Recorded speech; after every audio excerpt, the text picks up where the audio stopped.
ಈ ಸಲ ದಸರಾಗೆ ಒಬ್ಬ ದೈತ್ಯ ಬರ್ತಾನೆ ಅಂತ ಹೇಳಿದ್ನಲ್ಲ, ಕೇಳಿ. ನೀಳವಾದ ದಂತಗಳು, ವಿಶಾಲವಾದ ಕುಂಭಸ್ಥಳ, ಕಂಬದಂತ ಕಾಲುಗಳು, ಗದೆಯಂತ ಸೊಂಡಿಲು, ಬಂಡೆಯಂತ ಶರೀರ. ಅಭಿಮನ್ಯು ಹಾಗೂ ಅರ್ಜುನನಿಗೂ ಟಕ್ಕರ್ ಕೊಟ್ಟಂತಹ ದೈತ್ಯ ಕಾಡಾನೆ. ಕರಿಬಂಡೆ ಎಂದೇ ಪ್ರಸಿದ್ಧವಾಗಿರೋ ಈತನ ಹೆಸರೇ ಶ್ರೀಕಂಠ. ಸೆರೆ ಸಿಕ್ಕಿದ್ದು 2014 ಹಾಸನದ ಉಂಬ್ಳಿ ಬೆಟ್ಟದಲ್ಲಿ.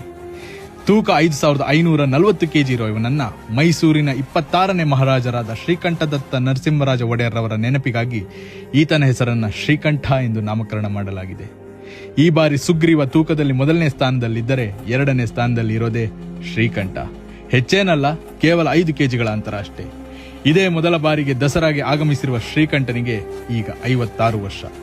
ಈ ದೈತ್ಯ ಮೈಸೂರಿನ ರಾಜಮಾರ್ಗದಲ್ಲಿ ಸಾಗುವಾಗ ಈತನ ಆಕಾರ, ಗಾತ್ರ, ನಡಿಗೆ ನೋಡಿ ಮೈಸೂರಿನ ಜನ ಅಂತೂ ಒಂದು ಕ್ಷಣ ನಿಬ್ಬೆರಗಾಗಿದ್ದಂತೂ ಖಚಿತ.